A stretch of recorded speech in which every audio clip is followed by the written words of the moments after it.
Hi friends, welcome to SK Innovations. இன்னைக்கு நம்ம என்ன பார்க்க போறோம்னா ரொம்பவே சூப்பரான சைட் டிஷ் ரெசிபி எப்படி பண்ணலாம்னு பார்க்கலாம். இப்போ ஒரு panல 3 ஸ்பூன் அளவுக்கு எண்ணெய் விட்டுருக்கேன். இதில் 1 ஸ்பூன் அளவுக்கு சீரகம் சேர்த்துக்கலாம். சீரகம் நல்லா பொரிஞ்சிட்டதும் இதில் ஒரு பெரிய சைஸ் வெங்காயம் நல்லா பொடி பொடியாக கட் பண்ணி சேர்த்துக்கிறேன். சேர்த்து இதை நல்லா வதக்கி விட்டுக்கிறேன். இந்த வெங்காயம் நல்லா வதங்குற வரைக்கும் வெயிட் பண்ணலாம். இப்போ பார்த்தீங்கன்னா வெங்காயம் நல்லா வதங்கிடுச்சு. அடுத்து இதோட 1 ஸ்பூன் அளவுக்கு இஞ்சி பூண்டு விழுது சேர்த்துக்கிறேன். சேர்த்துட்டு அதையுமே ஒன் டைம் நல்லா வதக்கி விட்டுக்கலாம். இப்போ இஞ்சி பூண்டு பேஸ்ட்டோட பச்சை வாடை போனதும் இதில் 2 மீடியம் சைஸ் தக்காளியை மிக்சியில் சேர்த்து நல்லா தண்ணி சேர்க்காமல் அரைச்சி எடுத்து வச்சுருக்கேன். அதை சேர்த்து நல்லா வதக்கி விட்டுக்கிறேன். தக்காளி 2 நிமிஷம் மீடியம் ஃப்ளேமில் வச்சு வதக்கி விட்டுக்கிறேன். இப்போ 2 நிமிஷம் கழித்து இதோட 2 ஸ்பூன் அளவுக்கு மிளகாய்த்தூள், 1 ஸ்பூன் அளவுக்கு தனியாத்தூள், 1/4 ஸ்பூன் அளவுக்கு மஞ்சள் தூள் சேர்த்துக்கிறேன். நான் வந்துட்டு 1 spoon Kashmiri red chilli powder, 1 spoon தனி மிளகாய்த்தூள் சேர்த்துருக்கேன்.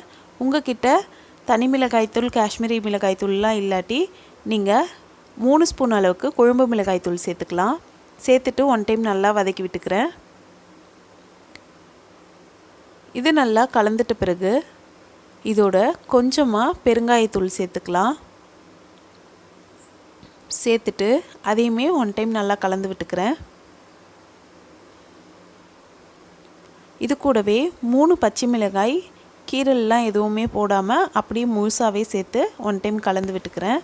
அடுத்து இதோட 3 மீடியம் சைஸ் உருளைக்கிழங்க தோல் சீவிட்டு கட் பண்ணிவிட்டு நல்லா வாஷ் பண்ணிவிட்டு தண்ணி இல்லாமல் இதோட சேர்த்துக்கிறேன்.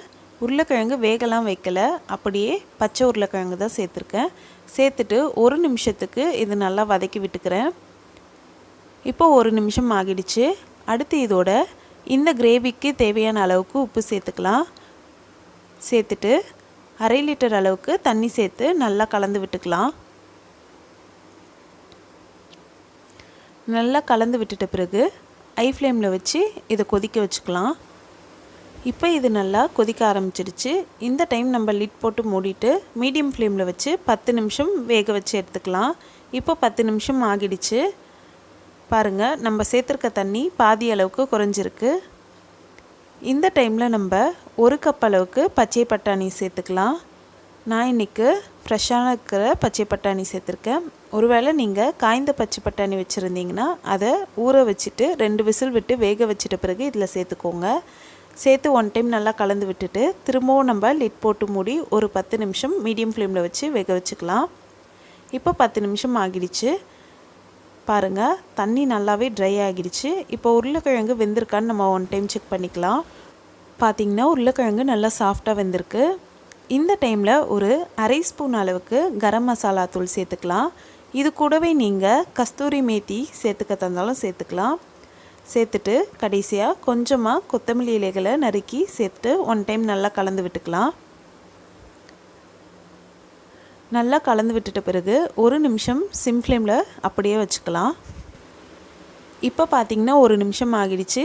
நம்மளோட கிரேவி சூப்பராக ரெடி ஆகிடுச்சு. இப்போ இதை நம்ம சர்வ் பண்ணிக்க வேண்டியது தான்.